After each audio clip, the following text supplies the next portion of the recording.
All right, guys, welcome to Design Bytes episode 3. Today we are talking about design contracts with small business lawyer Matt Johnston, and he's also the master of coin for AIGA Blue Ridge. Matt, do you want to tell us a little bit more about yourself and maybe how you got involved with AIGA as a lawyer? Okay, so I've been in private practice as an attorney for almost 14 years now, and I'll be celebrating my 8th anniversary as a solo attorney out on my own practice in July. When I first set out on my own, my goal was to work exclusively with small businesses.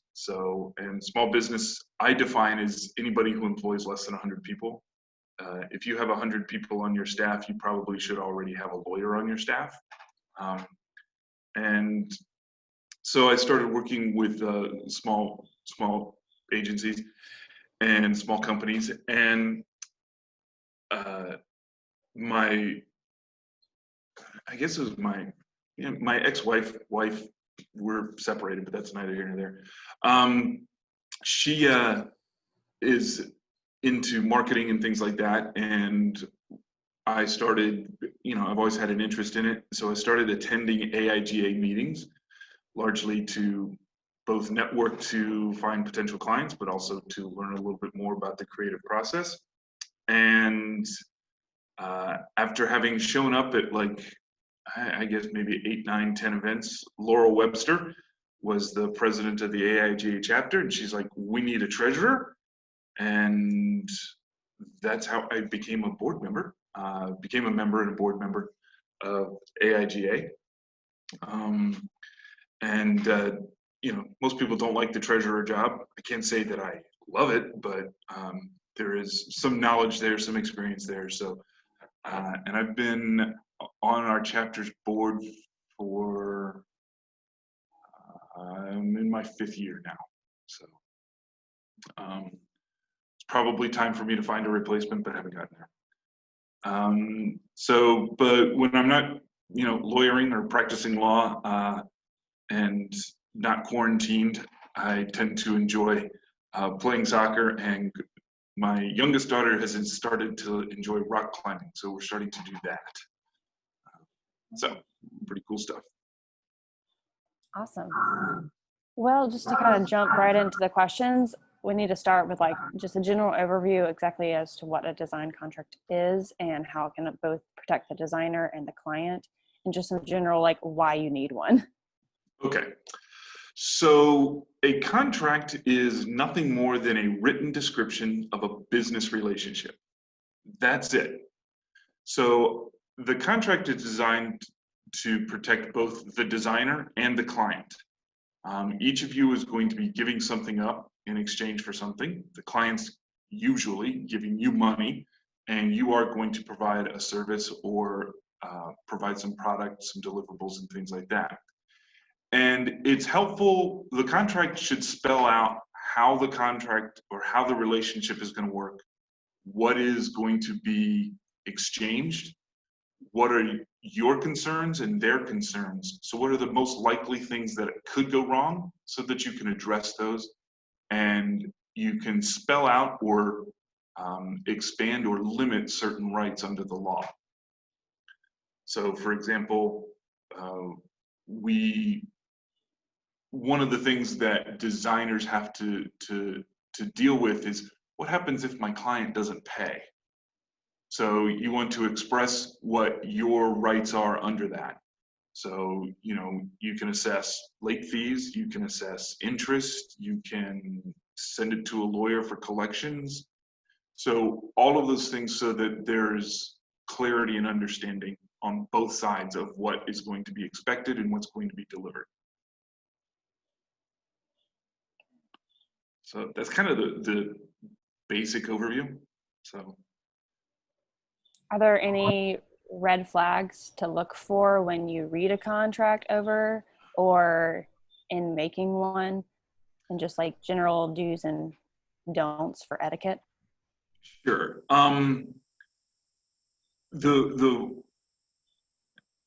I guess there's 4 parts to a contract, 4 general sort of large parts. The first is the one that everybody negotiates. That's what I call the exchange. It's what each side is giving and getting. Then there's the protections. What are your worries? What are the things that you are going to want to protect against? So, and I'm sure we're going to get to, but how do you handle intellectual property? How do you handle confidentiality? How do you handle if there's a dispute? Those kinds of things in there. Then there's the process. So there is some sort of back and forth between, is that a cat? Yeah, I'm sorry. That's okay. He's All I'm seeing is like gonna a try to tail. bite me, so I'm trying to get him away without being too disruptive. Okay, that's all right. Yeah. Anyway, getting back to the process, there is a sort of a general roadmap from first client engagement to final deliverable of whatever you're working on. And that should be spelled out. How you are going to do things, how they are going to do things, communications protocols, things like that. And then there's what I call the policy, which is a lot of the lawyer speak at the end. You know, what state law is going to apply, you know, definitions of terms within the contract. One of the things that I always warn my clients, and particularly my design clients, is be mindful of the intellectual property. Sometimes you are being asked to deliver everything, and that's fine if you're being asked for it. Sometimes you're being asked to deliver just a few things, and you should be able to reserve other things to you. Other red flags are, it gets kind of technical, but you should control to the extent that you can when you get paid. If you're working for larger organizations, and if I remember correctly, Megan, you work for a university, is that correct? Yes. Yes, okay. So large organizations have a very sort of set payment policy and plans and things like that. And they don't like to change that. And sometimes they'll say, you'll get paid in 90 days. That may not be very helpful. So you want to negotiate those kinds of terms. Sometimes you are screwed and you're just going to have to accept the fact that you're going to get paid in 90 days. Other times you can sort of advance that or move that along. The final red flag is any language that you don't understand. Let's face it, lawyers like to write in legalese. It is an occupational hazard, I suppose. If you don't understand what the phrase means and you can't explain it to somebody else, you need to get that changed so that it's clear. There are some lawyers, some members of my profession who will be intentionally vague with language so that they can argue different sides. I don't like that. A contract has to be understood by everybody who's dealing with the contract. And if you don't sign it until you get some clarification. And a lot of times you'll hear the phrase, well, basically it means this, right? Then your response should always be, then make it say that. Or say it like that. It's not hard.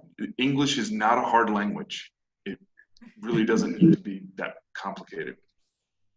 That kind of brings me to a question. So a lot of contracts, like templates that I've seen out there, are really long and intimidating, and they have a lot of that really hard to understand language. Do we need to go to a lawyer and find a lawyer that's going to make it more simple for us? Is there a contract template you recommend? Things like that. A contract template I recommend. Mine. Yours. No, we're interested. Like, share with us. Yeah. You know how to find them. Right. So there is a so AIGA National has a contract template up. I don't know if you've seen that. It is long. It is complex. There is nothing magical about that language. Nothing. Okay. The concepts that are included in it, those are important. So as you move through there, you'll see stuff about payment terms. That's important, but it doesn't have to be some crazy, strange legalese type of thing. It can be something as simple as, you, the client, are going to pay me X dollars on X day. Okay, it's not hard. So it doesn't require anything. I've coached a lot of people through creating their own templates. And one of the things that you can do is start with something like the AIGA sort of master template, and then write it so that you understand it, or work with an attorney to get it a little bit more usable. And it should reflect who you are as a business. So if you are a sort of a laid back person, and your designs are appreciated and it works for you, having a relationship with a client that is based upon face-to-face interaction, that's based upon informal discussions, and that's how you operate. Slapping down a big, long, complex contract is going to freak people out, and it does not reflect who you are. So if you think about the contract as a form of communication, and it is, you don't want that communication style to be so radically different from who you are as a person that it creates this disconnect. So you can actually build your own templates. There are ways to do it. I provide templates, template contracts for clients all the time. And I've worked pretty hard to have it be relatively useful and easy to understand, so that when you are working with a client, you don't have to come back to me to explain a term in the contract. You can say, oh, yes, that's our payment terms. And hopefully the client will understand it as well. So you don't have to go through this massive exercise that costs a lot of money to do things. But I tell people, create a flow chart or a sort of a step-by-step of your client interaction, from client acquisition and signing all the way through to the final deliverable. And that's how you start with your contract, because that's the relationship. And then you build from there. What's important to you, what's not. And then you can have an attorney take a look at it and say, okay, what am I missing? And most of the time attorneys will be like, we're really good as a profession of imagining worst case scenarios. So we'll start to imagine worst case scenarios, and then things will get added in there. So yeah, it's your template should reflect who you are. And just because there are some out there doesn't mean you have to use them lock, stock, and barrel. You can modify them and should modify them to reflect who you are as a business and who you are as a designer. Imagining the worst case scenario really sounds like when I'm writing a syllabus to teach with, because people are like, did that really happen? Like, yes, I've made a list of all the possible bad things that could happen in class. So I guess the same for contracts. Yeah, well, every time you see one of those silly little signs like, don't feed the alligators or something like that. There's a reason why. There's a reason why. So I had a mail carrier tell me, ask me if I had any, alligators or live animals in a mail thing I was sending. I was like, is that? Oh, okay, that's happened. True. Well, I grew up in Florida, so yeah. Florida man is a real thing. So. Oh, so is Alabama man. The guy that snuck into Disney World recently from Alabama. Okay. Great. What we're going to get known for during quarantine. Perfect. Yeah. So I'm a newbie at the freelance business in general. So I'm still getting a hand on what information I need to include, and if there are any just a general list of the questions or the information you need to know before you actually start a project that you need to include in a contract, or just even have that conversation with your client also? So are there any like just basics you always need to include? So things that you always need to include are what are you delivering and what are you going to get paid and when you are going to get paid. So if you have a project that has, for example, 2 phases, you can say you're going to pay me a third up front, a third when the first phase is done, and a third when the last phase is done. Okay, and there should be a calendar in there so that the client understands where the phases are and deliverables and all that other stuff. So when and how you're going to get paid is vitally important. What you're going to deliver and when you're going to deliver it is also vitally important.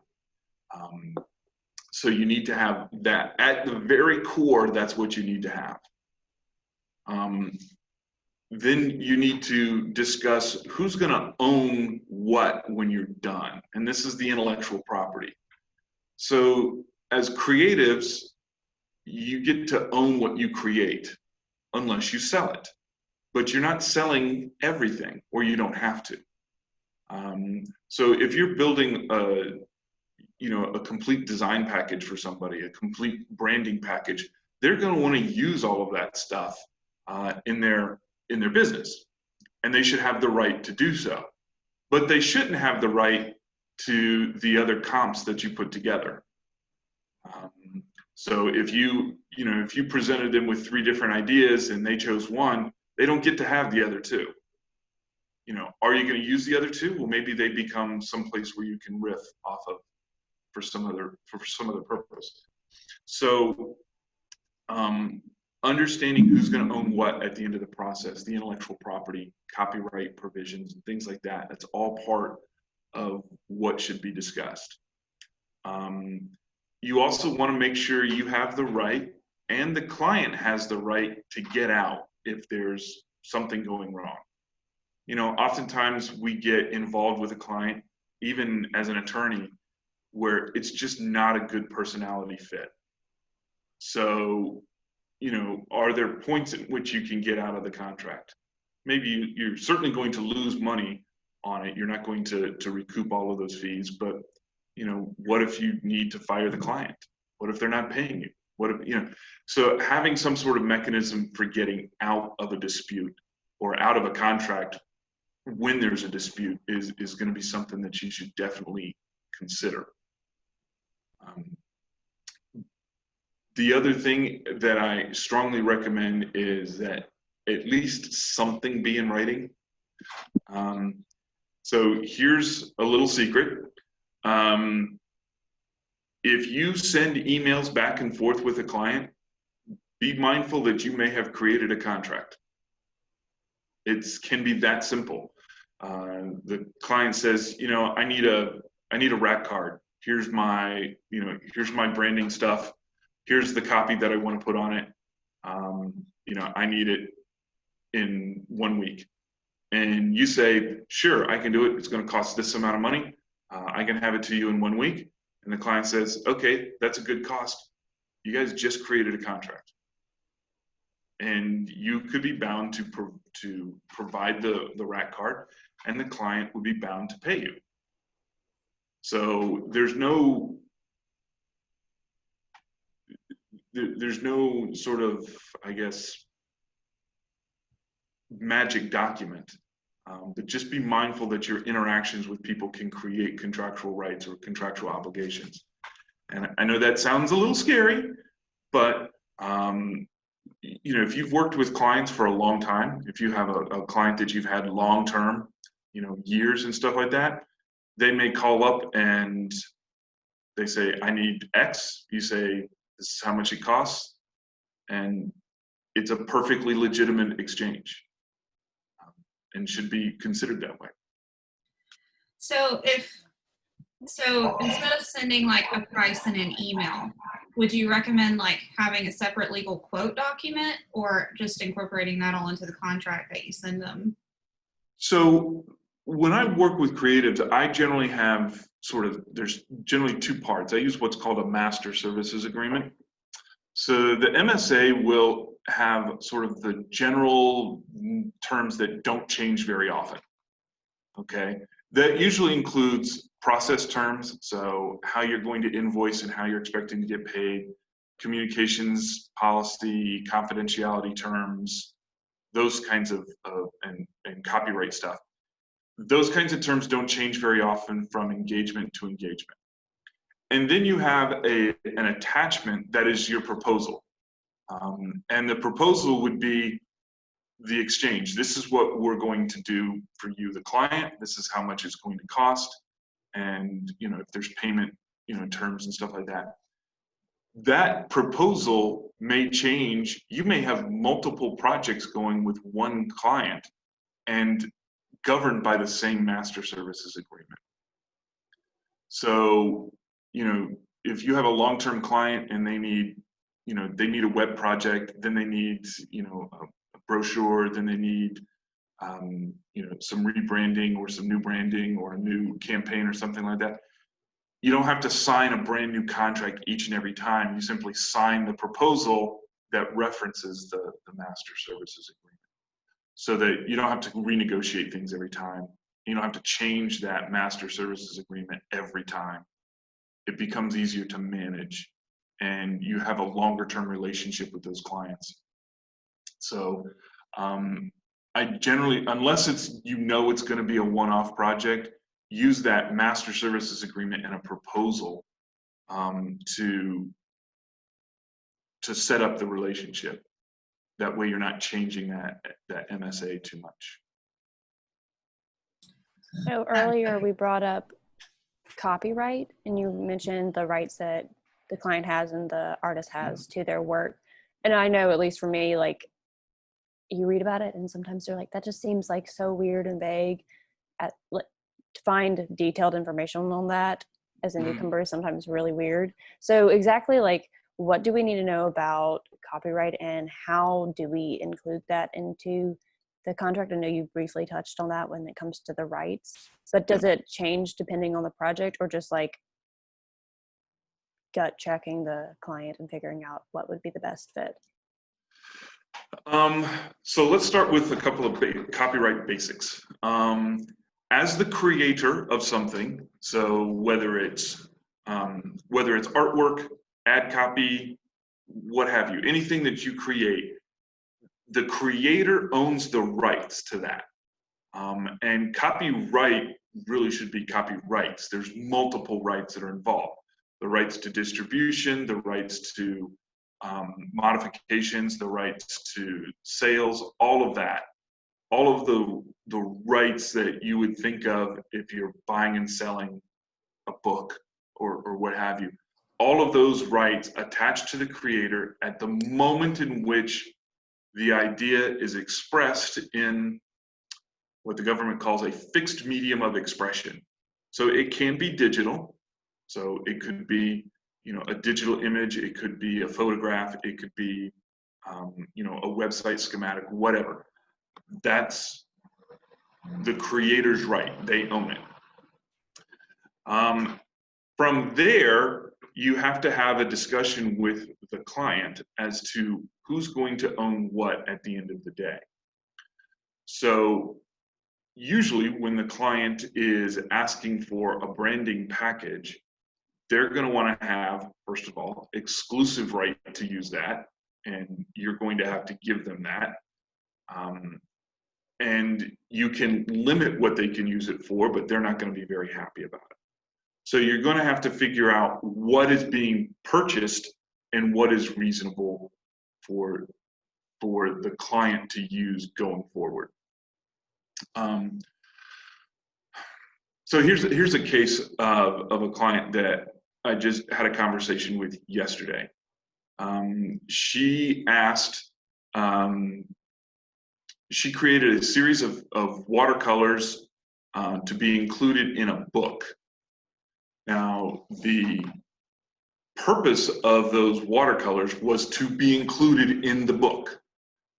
So the license that she is granting is going to be, you can use these images of these watercolors in a book you have to give me credit, and you can only print 1,000 books before you have to come back and get permission to print more. So as the creator, and when you're dealing with a contract, you're going to have to know what's going to be the use of the product that you are putting together.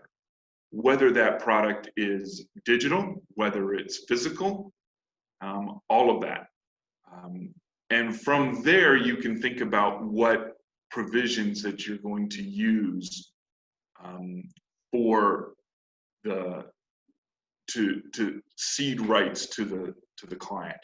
And it should be done through the contract.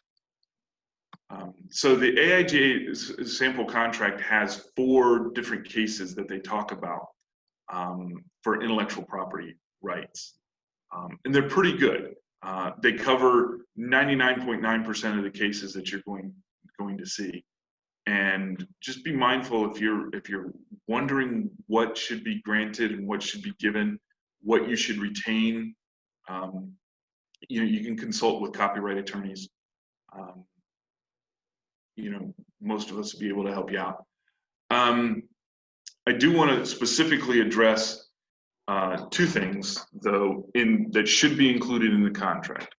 And the first is you want to make sure, no matter what rights you are giving to the client, that you always have the right to display your work for the purposes of advertising what you do.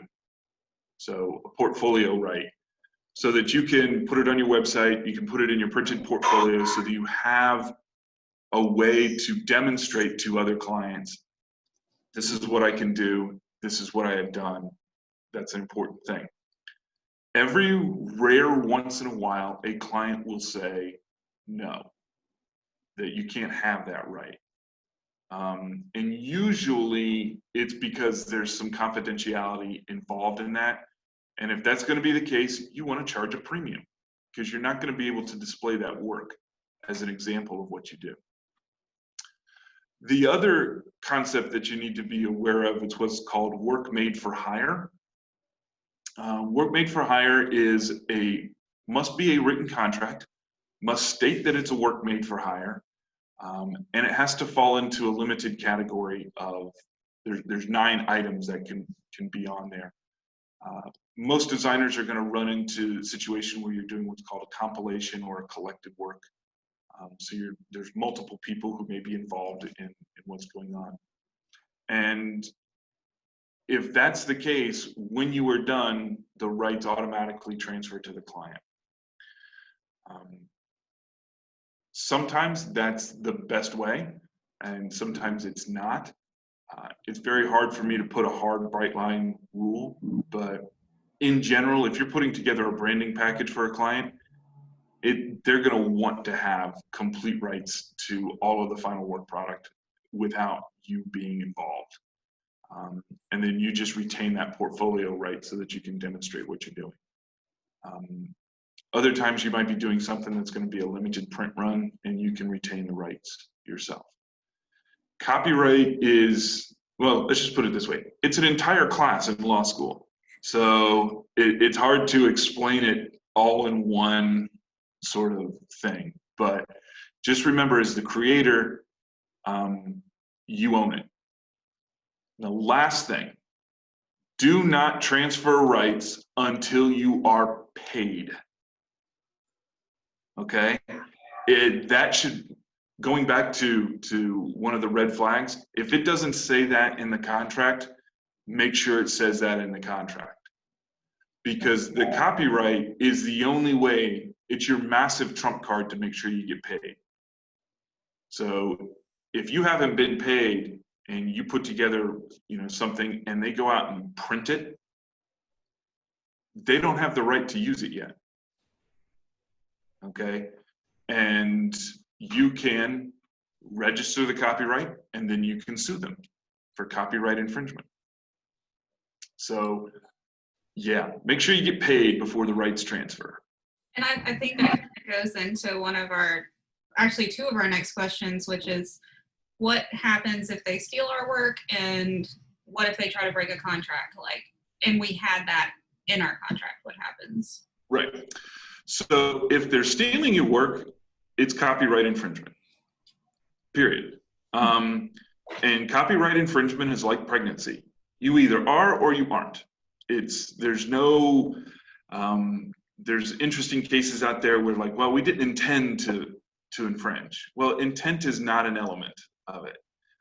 You either did or you didn't. If they have taken your work and they're using it without permission, you say, here's your final deliverables, rights will transfer when we get paid. If you haven't been paid, that's theft. They're stealing your work. They haven't done what they're supposed to do. And it's not only a breach of contract in that they didn't pay you, but it is a copyright infringement. And if they know they haven't paid you, and really most people do, willful copyright infringement can be fined by up to $150,000 per instance. So somebody who knows that they hadn't paid for, willfully went out and stole it and started printing things. Every single, let's say they print 10,000 of your rack cards that you created. Each one of those rack cards is one. So 10,000 times $150,000 is a very, very, very, very big number. It doesn't happen very often, but it's willful copyright. And if a client has breached the contract, they have broken the contract, they haven't done what they were supposed to do, you have the right to sue them or force mediation or something along those lines so that you can assert your rights, get paid. And there is a mechanism by which you can quickly register a trademark with the United States government, or register a copyright with the United States government and be able to sue on that for copyright infringement. It's the biggest club in the bag. I generally don't recommend breaking it out unless there's absolutely no response from the client. Because once you break out that big club, it's going to be very, very hard to go back. And usually that's going to mean, lawyers and money. And so be mindful of breaking that out. I think you mentioned you started with trademark and then you said copyright. I think that confuses a lot of us. I hear people all the time say, that's trademarked, but they actually meant copyright. So could you just briefly describe the difference? Yeah. Okay. So here's the easy thing. A copyright is the protection for the expression of an idea. Okay. And it can be a simple idea. It doesn't matter what that is. And once it's put into a fixed medium of expression, so digital, paper, whatever, copyright's automatically attached to that. It's an expression of an idea.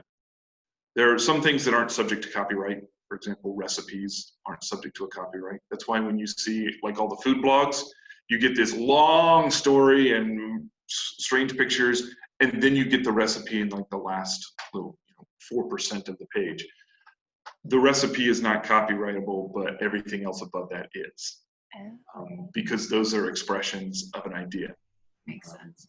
That actually, I've been drawing a lot of recipes recently, and I've been like, is this a thing that I can do? That actually inadvertently answered one of my own personal questions. So yes, you can. Yeah, I was looking at my cocktail book, and I'm like, I don't know if I can just do I have to change the words? I don't know what I'm doing. Well, you can't copyright the recipe, but all of the other stuff. Yeah, no, I was looking at the recipe, and I was like, I don't even know if anyway, I was doing it for fun. So thank you. That actually answered a question. So the copyright is the protection of ideas. A trademark is a symbol, a series of words, something like that, that serves as a mental shortcut to the source of the goods or services. So take the Apple logo, okay, for Apple computers and stuff like that. That Apple with the bite out of it immediately calls to mind the company Apple and the products that they put out. Okay, it's a shortcut to the source, not necessarily to the goods.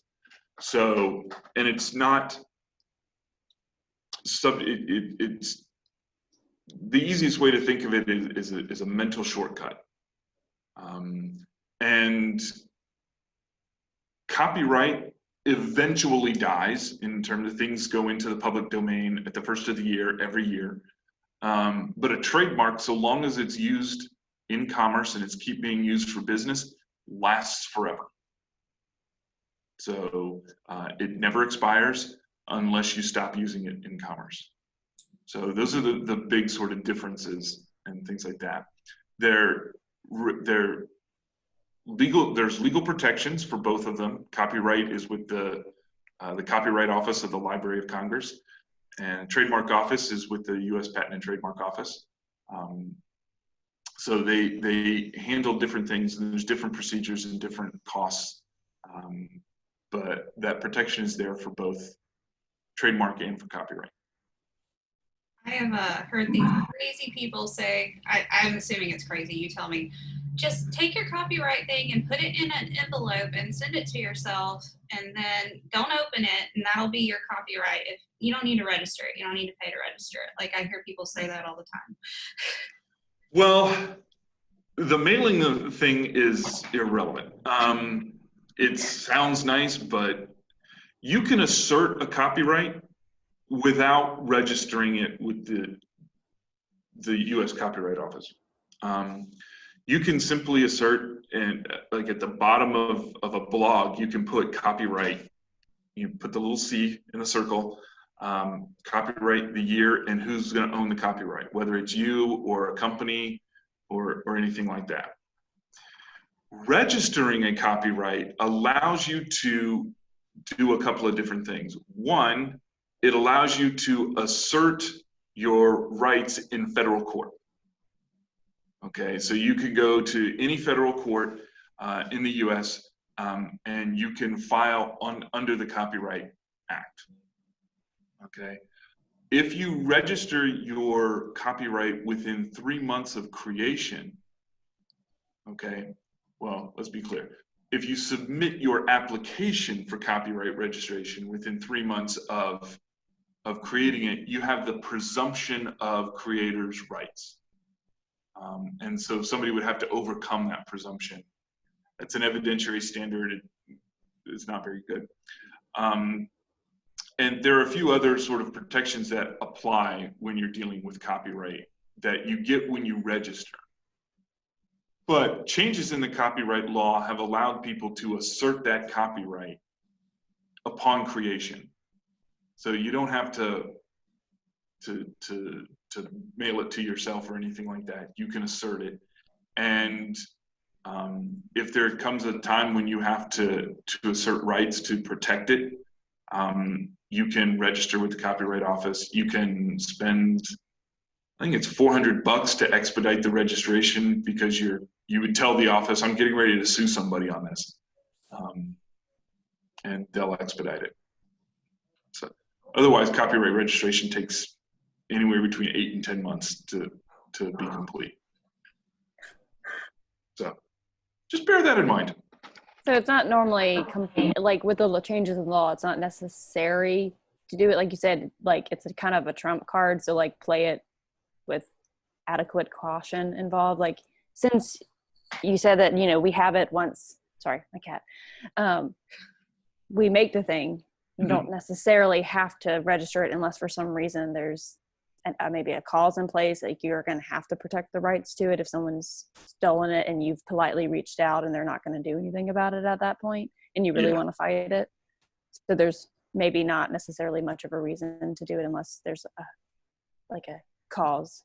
There usually isn't, and the chances of the cause coming up are pretty, you know, it's pretty remote.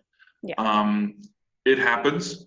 And usually when it happens because there's not a contract that spells out, you know, people's rights and responsibilities with stuff. But if you feel you're going to need to do that, that's when you can go through the process of registering the copyright. If you're going to be doing large-scale print runs and things like that, it might be worth going through the steps of it, because you can also register the licenses and stuff like that that you give to somebody. So if you're doing something that's going to go into, you're doing book cover art, or you're doing, something that's going to be printed on a large scale, having a copyright license can also, having a copyright and then a license to use that copyright, you can register both with the Copyright Office.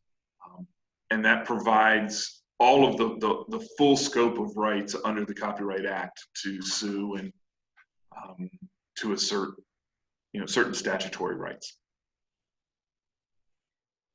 I guess that kind of brings up another question, like what is the difference between like a design contract and a licensing contract, and the difference between those two terms, especially with, like print on demand sites and different things like that individuals can just divide themselves now. So a design contract is, the purpose of the contract is for the creation of a deliverable, ultimately. Whatever form that deliverable takes, you're being paid a certain amount of money to produce something. And the design contract can cover multiple aspects of things. It can cover, maybe you have to do videography for a website, but you're also designing the website, and you have to engage a contract copywriter to help put together. So there's all of those sorts of efforts that go along. A licensing contract is going to apply when you have a work that's created, or has already been created, or will be created, and there's going to be a specific use for it. So I keep going back to the printing of a book because it's a nice, easy one. If you've been tasked to put together, the cover art and maybe some visuals inside the book, and then that book is going to get 10,000 prints out of it. They're going to do a 10,000 piece print run. You would have a license to use the artwork that's created for the purpose of the book. So you're limiting the use of the broad copyrights that are there. Be very careful with licensing agreements, please. You want to make sure that it is circumscribed. It clearly defines what is being authorized, and then you want to explicitly reserve all other rights. So if you're saying you can use it for print and only print, if they suddenly put an image of what you created up on a website, that use of that image on the website, that's a violation of the copyright. It's a violation of the license, and it's a violation of your copyright. So be mindful of that. Really consult with an attorney when you're starting to deal with licensing, please. There are so many different sort of possibilities that can come up, and like I said before, lawyers are really good at imagining worst case scenarios. We assume that everybody on the other side has evil intent and is going to try and screw you as often and as frequently as possible. So I see a lot of people, a lot of designers also like illustrate on the side, and I see a lot of them making fan art. So they love this Disney show or this anime, and then they're drawing the characters out in their own way. Are they technically violating a license, like, that a trademark? They could be violating a couple of different things. The first, and these are all, okay, so let's step back. So I got to do the quick little cover my butt. The facts of a situation really determines the legal advice. Okay, so different facts equals different advice. So just be mindful of that. So let's take a situation where it's fan art and somebody's just putting it up on their Instagram. Okay, if there's enough of a modification, it's not going to be a copyright violation. But let's be honest, when you're doing fan art, you like Disney movies, or you're a big Game of Thrones fan or something like that, and you are taking recognizable things, you're not modifying that character all that much. You're putting it into a different situation. You could be looking at either a copyright violation, okay, or you could be looking at a trademark violation, because sometimes characters, the names of characters and things like that are often trademarked. Like Mickey Mouse ears is trademarked. And if you're using that, that's what you could be getting. Now, there is what is called, in the copyright world, what's called fair use. A lot of people get fair use wrong, but in an academic sense, a lot of things that you would normally be a copyright violation, if it's being used in a teaching sense, or it's being used for critique, or it's being used for news reporting and things like that, that's generally considered fair use. Okay. Fan art that you're putting up on your Instagram, probably fine, unless you're trying to monetize it. If you're trying to monetize it, you're probably going to get dinged pretty quick. So you have to sort of be mindful. So, and people can, there's mechanisms by which, if Disney saw some fan art on an Instagram page and they thought it was too much, they can contact Instagram, who is then obligated under the Digital Millennium Copyright Act to take it down. Then they tell you, and you have all this other stuff. But most people, when they get a takedown order, they just leave it down. So technically, yeah, you're probably violating some copyrights and trademarks, but if you're not monetizing it, chances are you're not good. The worst you're going to get is a takedown notice, and take it down. If you're monetizing it, you'll probably get a nasty gram from a letter from a lawyer. So I think with contracts, there's also something different that a lot of people do, is a retainer agreement. Mm-hmm. So I've done that with clients before that were hiring me a lot. So yeah. I could just make sure I'm going to get money every month. And I think lawyers do that too sometimes, right? Yes, I do. What's the difference there? There's no difference, really. The primary difference is going to be, like, the rest of the terms are going to, or you're going to have these sort of unspecified deliverables, okay?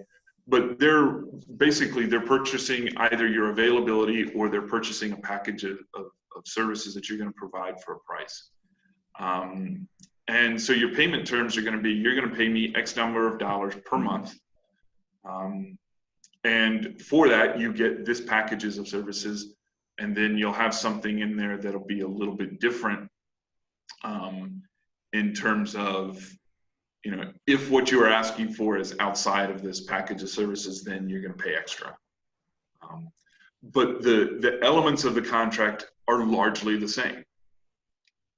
You're just a slight different repurpose when it comes to things like payment terms and deliverables. So treat each, the concept of the contract is the same. There's only small little differences. You're still going to be asked to keep things confidential. You're still going to have to deal with things like copyright and rights ownership. You're going to deal with things like communications policy, how you're going to interact with your client. All of those things are the same, or you're going to have those same elements, and you're just going to have to modify it a little bit. But I'm a big fan of it. I use subscription services in my business, and it's a different relationship that you're describing. And so if we go back to the original point, a contract is a written description of a business relationship. Define the relationship, define what your rights are, define what their rights are, and you're going to be where you need to be. So instead of a one-off relationship with a client, you've got an ongoing one. It's just a different relationship.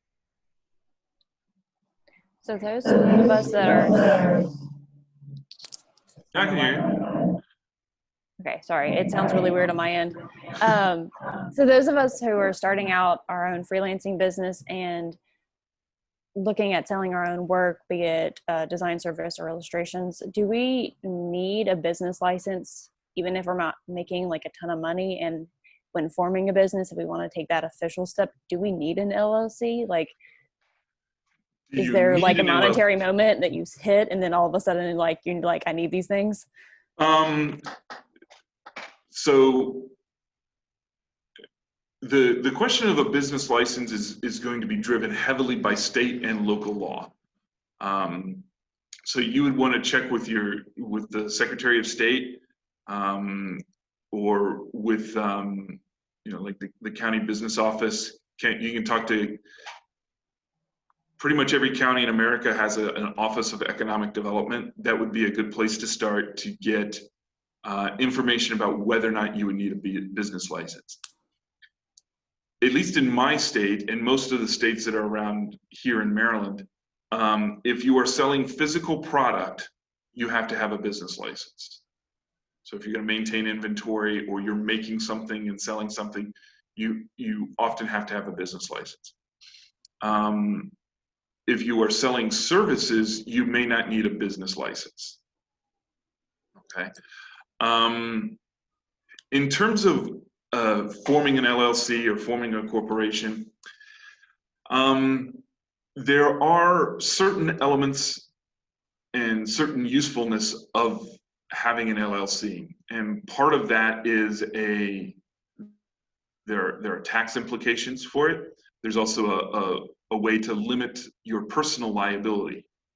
So the purpose of an LLC is to put a shield of protection between anything that goes wrong in the business and your personal assets. So like a home or a car or stocks or money or things like that. And you run everything through the LLC. That's the primary mechanism of it. If you're not making a lot of money and you're not intending to grow, you can probably be okay. Doing illustration, there's not a whole lot of risk there. The big risk is whether or not the client likes it or not, and whether or not you have violated somebody's copyright or trademark. If you're doing freelance work, freelance photography, freelance design, freelance, you may or may not need an LLC, and it's really going to depend upon individual circumstances. What are the things that are happening in your life? Do you have assets that you want to protect? If you're renting your own home, you owe $50,000 in student loans, you have a car note, chances are there's no assets that you need to protect. If you're married, you probably don't want your spouse to suddenly be responsible for your debts and obligations. So that's maybe one time when you want to think about setting up an LLC to separate that liability out. And certainly if you have assets that have value, you certainly want to take some steps to protect those assets, and an LLC helps provide that. What was the other part of the question?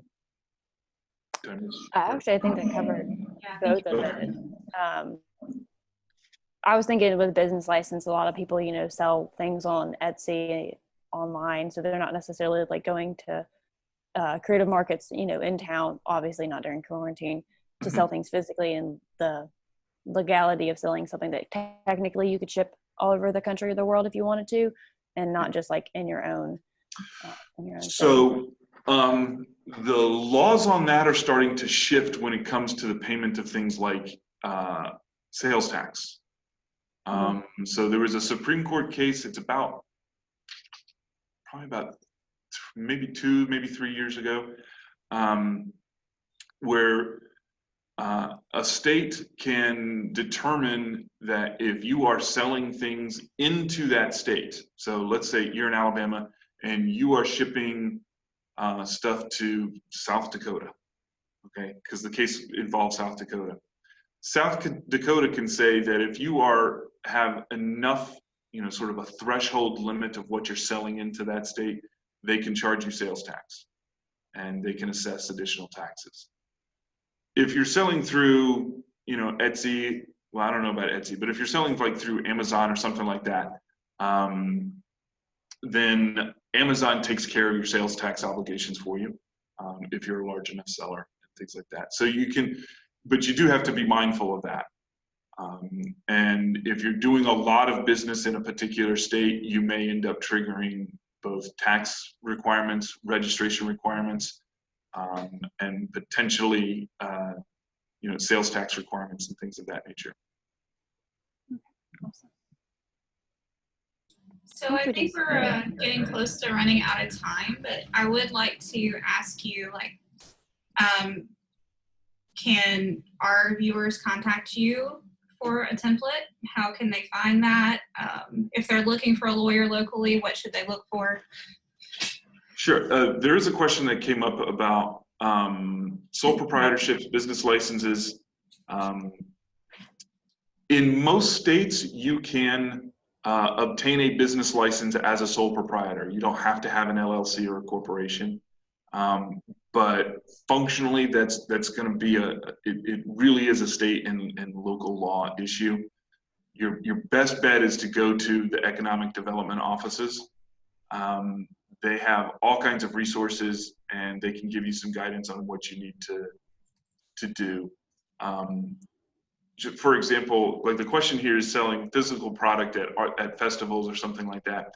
Here in Maryland, if you are the creator and you manufactured it, you can go to a festival and you can sell without a business license. But if you're going to open up a storefront or you're going to be featured in a store, you have to have a business license. So that's sort of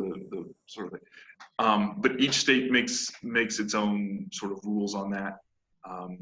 And they will have requirements about displaying the license, about sales tax, reporting and payment and things like that. So you do have to pay attention to that.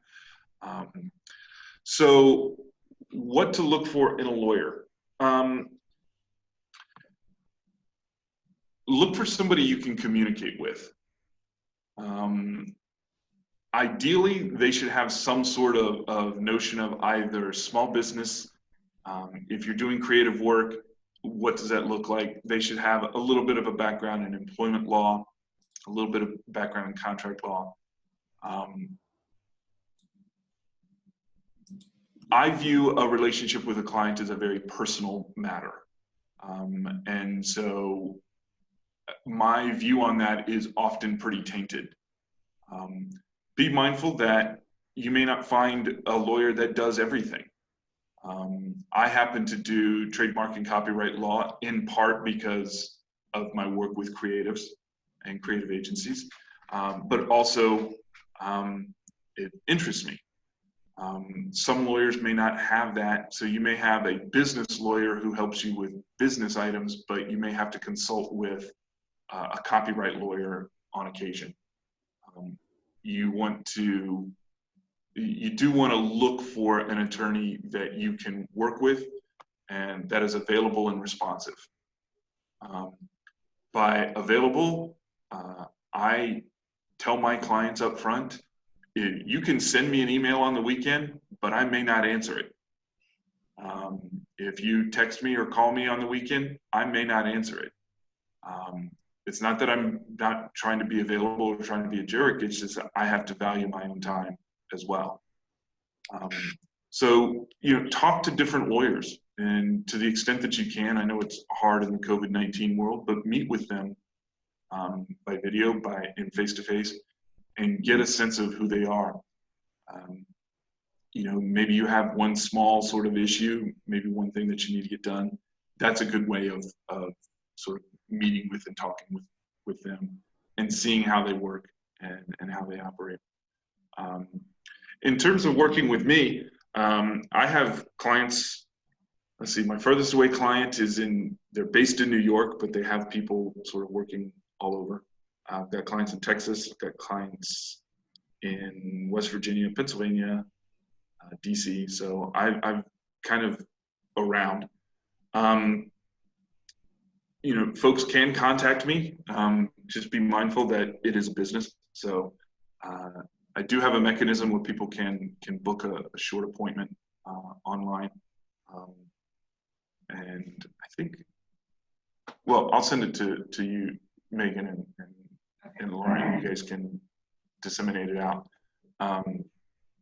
But templates, when we put together a template, putting together an initial template for a business is going to, I'll just flat out tell you, it's $1,000. We do payment plans, but we walk through, I walk through your process with you to figure out what's important to you, and I try and write it in a way that makes everybody has the ability to understand it. And then you're able to use that contract template. Most of my clients have been using their contract template that I put together for them for a couple of years now.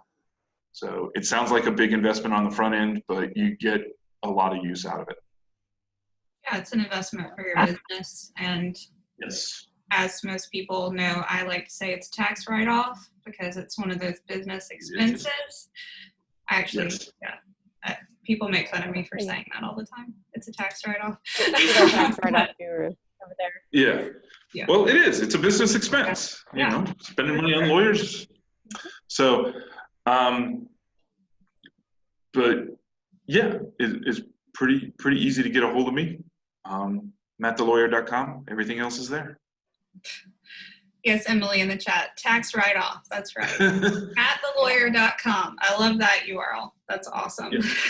Easy to remember too. It is easy to remember. Yes. Key there. Yeah. So yeah, and you can always reach me out through there. It's got my YouTube, Facebook, and Twitter links there. LinkedIn maybe. I don't maintain it. I know I should, but I pay somebody to do that, so I don't really look at it. My client services manager, Kelly, handles keeping the website up to date. So, and if you are in a position where folks are getting back to work, we have a lot of resources that we've been putting up there, fairly general resources for people who, as you start to reopen after COVID and stuff like that. So all kinds of legal things there. So quick little plug. There you go. I'm done.